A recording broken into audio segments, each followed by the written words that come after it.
Good morning. My name is John Bennett. I'm Executive Director of Sierra Club Canada. I'm joined this morning by Dr. Ole Hendrickson from the Concerned Citizens of Renfrew and by Dr. Gordon Edwards of the Canadian Coalition for Nuclear Responsibility.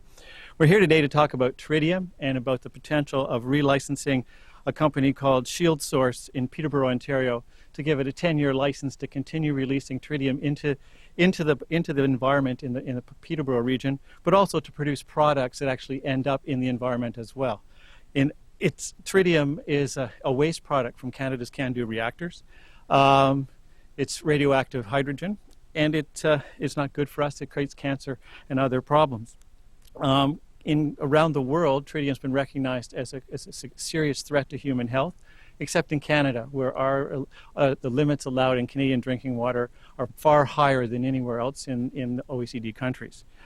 We would like the Canadian Nuclear Safety Commission to actually do its job and protect Canadian public health rather than protect the Canadian nuclear industry. The only reason this company exists is to find a reason or an excuse to use tritium to try and extract a few more dollars out of the nuclear industry, and as a public relations act by the industry to say, look at all the useful products. But tritium is not an isotope that's used in medical treatment. It's an isotope that actually hurts people. So I'm going to hand it over first to Dr. Edwards, and then to Ole. Thank you very much. Thank you.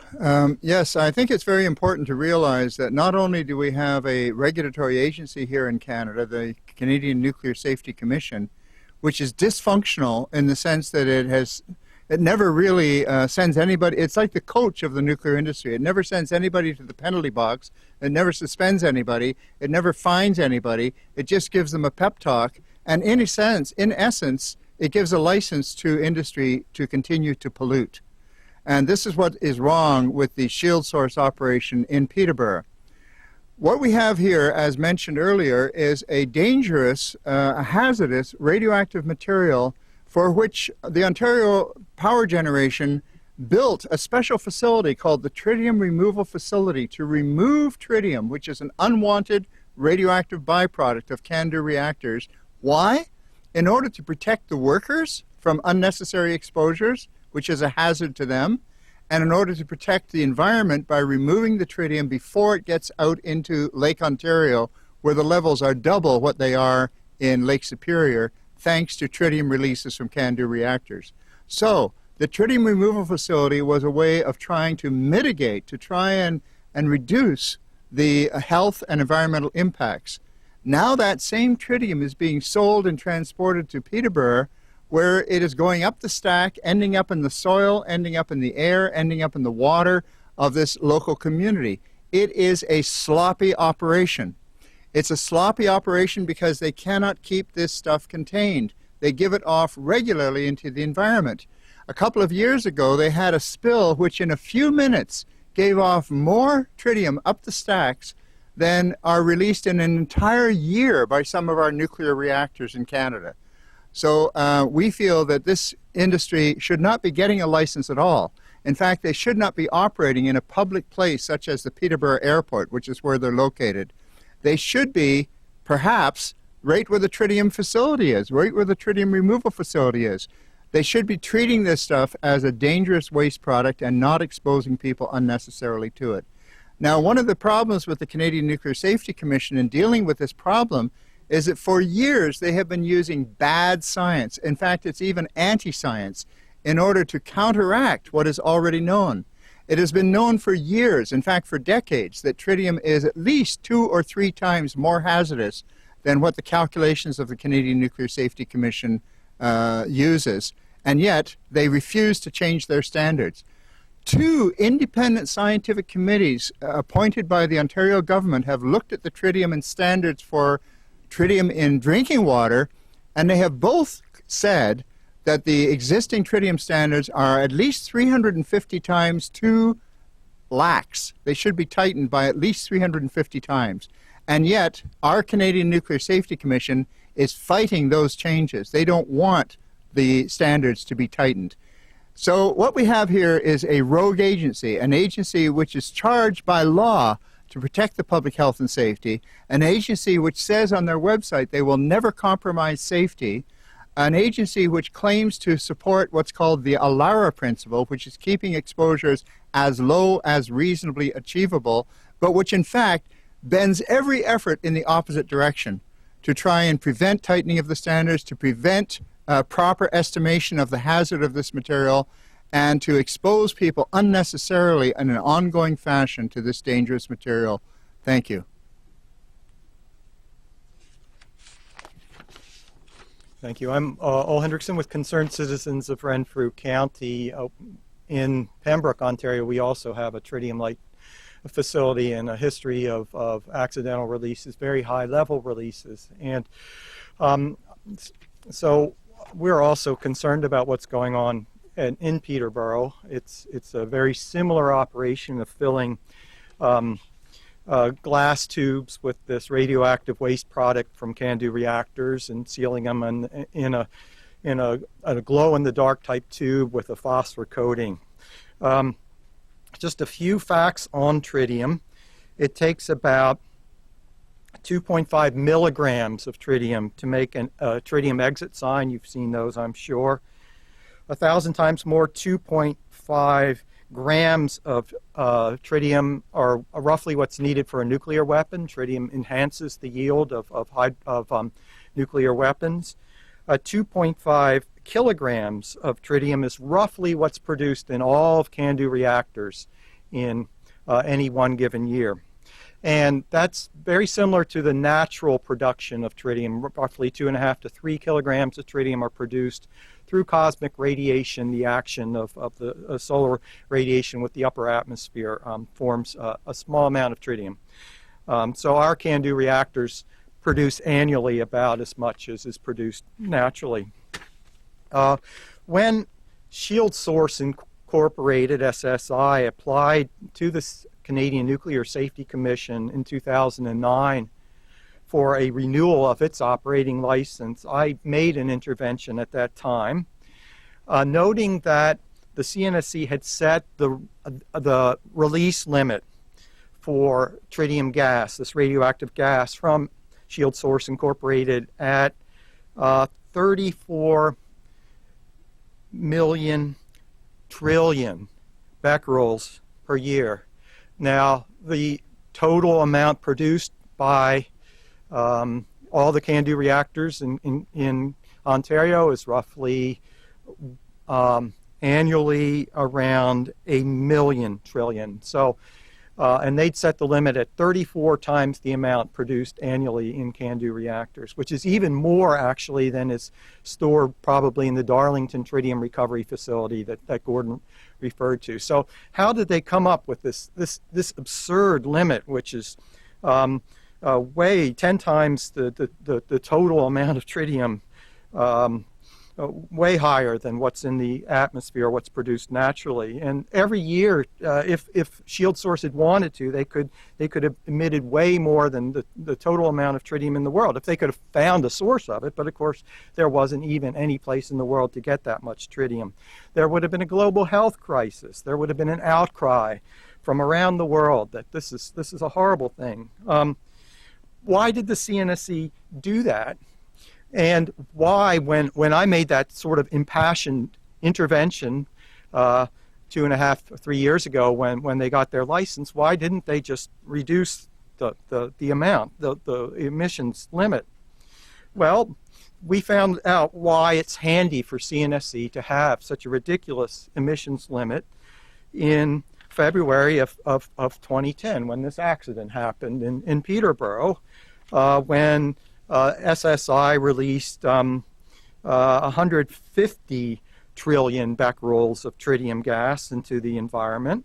And they chose to say, well, that's trivial because we can release 34 million trillion becquerels of this substance in a year. So, and they put that, the CNSC staff actually said in a midterm hearing on SSI that, and I'll quote, on February 1st, 2010, SSI released 147.25 terabecquerels, that's trillion becquerels of tritium gas, into the environment due to an accidental release from the tritium fill machine, which exceeded SSI's weekly action level of 17 trillion becquerels, but is far below the license release limits of 34 million trillion becquerels per year. So even though I pointed out that that's ridiculous, they kept that limit, that derived release limit, in SSI's license. And it was so why but interestingly, there's a second release limit, a legal release limit in SSI's license, which is only 500 trillion becquerels. Still way higher than we think is safe, but way below the 34 million. So in that 5-minute incident, and CNSC hasn't released details of that incident, SSI released 30% of what it's allowed to, of its legal yearly limit. 30%, not the 0.001% that they were claiming, the CNSC staff. So why have two limits? Well, the answer is simple. These derived release limits that CNSC puts in the license are very useful for communications purposes. When there's an accident or accidental release, they can compare to the derived release limits. These derived release limits are something totally unique to Canada. No other country has them. They're just there for communication purposes. Are they going to continue having these extremely high and absurd limits? Yes. They've drafted already the new license for SSI, and in that license, it still includes derived release limits of 34 million trillion becquerels of tritium per year. Any questions? First of all, I'm just trying to clarify a couple of issues. Are you concerned more with what you call sort of the sloppy behavior at SSI, or with the fact that they're allowed to produce their products with the product in the first place? What they're doing here is they're taking a waste radioactive byproduct of CANDU reactors. If they could handle that properly without spilling it into the environment, then I guess that's their business, and they could be licensed to do that. But for the CNSC, whose sole purpose is to protect the health and the environment, for them to allow this plant to continue to operate when they've proven that they cannot contain this material, they give off regularly large amounts every single year. This one accident just happens to be a particularly dramatic occasion.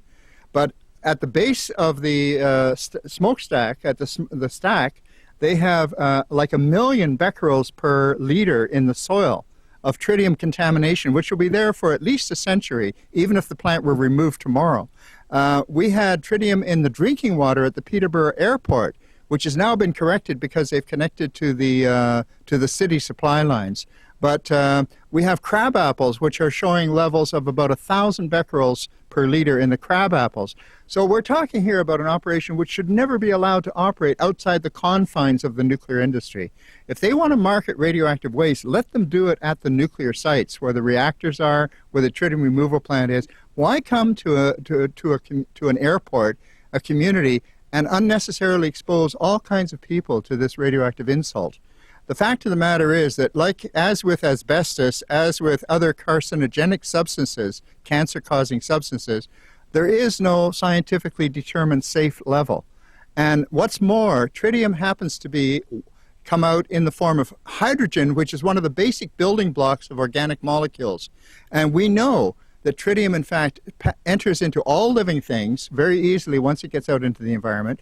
And in case of a pregnant woman, it crosses the placenta into the fetus. This is all known. So we're exposing even unborn children to an unnecessary radiation exposure.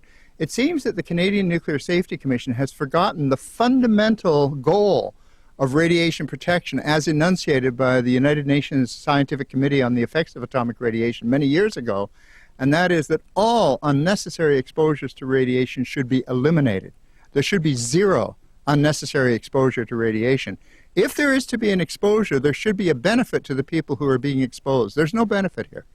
So we believe that they simply should pull the license, or at least give them a grace period, maybe 3-year license. They're asking for a 10-year license. They could be they're even talking about relocating to another site on the airport, in the airport area. There still would be at the airport, but on a slightly different site, we suggest that they should be relocating completely off-site. Why not relocate at Darlington, where the tritium removal facility is, and why don't they learn to try and keep this stuff from getting out into the environment? And so just, again, just to be clear on this, what are you exactly suggesting? You said it doesn't seem like you're asking for them to shut SSI down completely.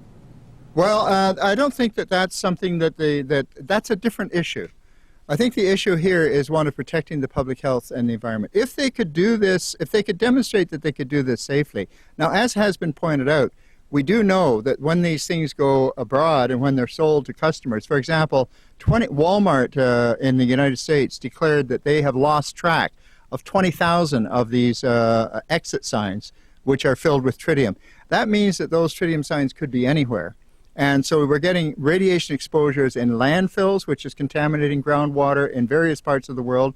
We're getting tritium exposures for example, if there was a fire involving these exit signs, if they break, then the first responders, like the firemen and so on, are going to get radiation doses, which they don't need. So we believe that this is just another example of a quirky idea which really doesn't, in the long term, make much sense. When I was a kid, we used to have little machines where you could watch your bones wriggle in your feet. They're gone because they are unnecessary radiation exposures. When I was a kid, we used to have lung x-ray machines that would drive into the parking lot of schools. They're gone because it's an unnecessary radiation exposure. They used to have radioactive heart pacemakers for people. They're gone because it's a crazy idea. And I believe that this is also a crazy idea. These lights, in fact, don't function very well because they dim with time and they can't be replenished. They can't be recharged. So we believe that this is a bad product. But our fundamental concern here is with the actual legal mandate of the CNSC. We have an agency which is truly dysfunctional, and which is not only dysfunctional, but we feel is acting against the public interest. And we feel that this is such an urgent situation that the government of Canada has got to take a look at this, especially in the wake of the Japan Fukushima disaster, where we have seen collusion between the regulatory agency and the industry. We can't allow this to continue in Canada. We've got to sort of like, somebody has to blow the whistle and say, hey, this agency is acting more like part of the industry than as a policeman. They're acting more like a lapdog than a watchdog. Can I say something on this? Sure. And just another concern that our group had with the licensing process at the last hearing 3 years ago was the staff comment that they felt that SSI could just increase the height of its stack from which they released these radionuclides. And of course we intervened and said that doesn't help anything. You're just spreading it around further and exposing a larger population in Peterborough to this radiation. People might get smaller exposures, but you're exposing more people, and the net result could be worse. So we asked that not be allowed. The CNSC staff went ahead and approved an increase in the height of the stack. They didn't do an environmental assessment. They didn't tell the commissioners that they were doing this. And now in the documentation for the hearing that's coming up on May 2nd, the CNSC staff document says, oh, well, this is industry best practice. Well, since when is it industry best practice to spread pollution further away from a facility like this? Anything further? I would just like to say one thing about the minister's press conference, Environment Minister on global warming emissions. Even if Canada is on track to meet its 17% below 2005 levels target, who cares? It's straightening the chairs on the Titanic. We have to do a lot more than 17% below 2005 levels. We have to be talking about 50% reductions on a really diving curve. And what we're getting instead is playing games with it and communications.